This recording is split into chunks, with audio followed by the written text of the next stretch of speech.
হক নূর ভাই গণ অধিকার পরিষদের সংগ্রামী সভাপতি, তার উপরে নির্মমভাবে হামলা প্রতিবাদ এবং তার হামলাকারীদের গ্রেফতারের দাবিতে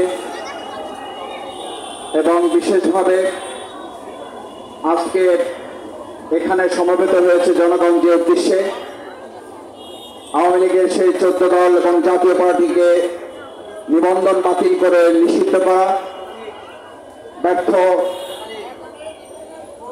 আজকে যে উপদেষ্টা দায়িত্বে আছেন, আইন শৃঙ্খলার জন্য যিনি নিয়োজিত আছেন, তার পদত্যাগের দাবিতে এই সংহতি সমাবেশের সম্মানিত উপস্থিত জাতীয় নেতৃবৃন্দ, আমার সামনে উপস্থিত সম্মানিত ভাই এবং বন্ধুগণ, সাংবাদিক বৃন্দ, আমি আপনাদের সামনে সংক্ষেপে দুটো কথা বলে আমার বক্তব্যটা ইতি টানতে চাই।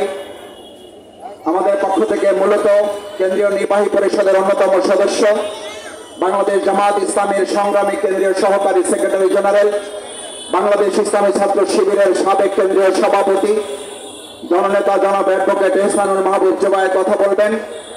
আমি শুধু আজ এখানে যারা উপস্থিত হয়েছেন, আমি সংহতি সমাবেশের এই প্রোগ্রামে প্রথমে বলতে চাই, এই স্টেজ যদি আজকে মনের এবং মুখের কথায় প্রকৃত ঐক্য এবং সংহতি আমরা জানাতে পারি, তাহলে আওয়ামী লীগ যেভাবে পালাতে বাধ্য হয়েছে, 14 দলের সাথে তাদের দোসররাও পালাতে বাধ্য হবে। কিন্তু আমি অবশ্যই এটা মনে করতে চাই, আজকের এখানে মুখের কথার সাথে আমাদের বুকের কথারও মিল থাকতে হবে। আমরা এখানে একটা কথা বলে যাব, আবার বাইরে গিয়ে আমরা কাজের মাধ্যমে দেখাবো যে না, জাতীয় পার্টিকে আমরা নিষিদ্ধ করতে চাই না। তাহলে প্রমাণ হবে জাতীয় পার্টিকে যদি হজম করা হয়, একটা সময় জাতির উপরে চাপিয়ে দেওয়া হবে, আওয়ামী লীগকে হজম করার জন্য আপনাদেরকে প্রস্তুত থাকতে হবে। আমার ভাই এবং বন্ধুগণ, নূরকে যারা হামলা করেছেন, আমাদের মাথায় রাখতে হবে, নূরের অনুসারী এবং নূরের অগ্রগামীরা এখানে আছেন।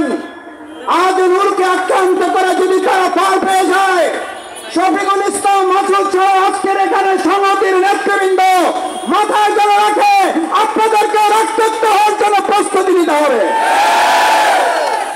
আমি অবাক হই, খুব বিস্মিত হই, প্রকাশ্য দিবালোকে মিডিয়ার সামনে পিটিয়ে টার্গেট করে একজন গুরুত্বপূর্ণ জাতীয় নেতাকে আহত করা হলো।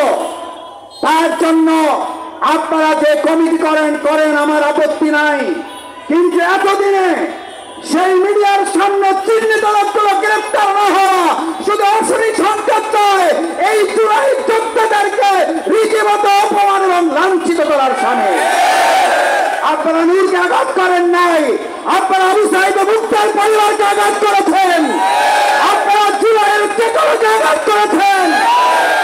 আমি বক্তব্য শেষ করতে চাই একটা কথা বলে, আজ নূরকে আঘাত করার মধ্য দিয়ে প্রশাসন যদি এটা প্রমাণ করে তারা একটা প্রোগ্রামের নিরাপত্তা দিতে পারে না, আমি আমার সামনে উপস্থিত ভাই বন্ধুদের জিজ্ঞেস করতে চাই, তারা আগামী দিনে অবাধ সুষ্ঠু নিরপেক্ষ নির্বাচনের জন্য লক্ষ লক্ষ কেন্দ্র পাহারা দিয়ে আওয়ামী দোষর মুক্ত করতে কি তারা সক্ষম হবে?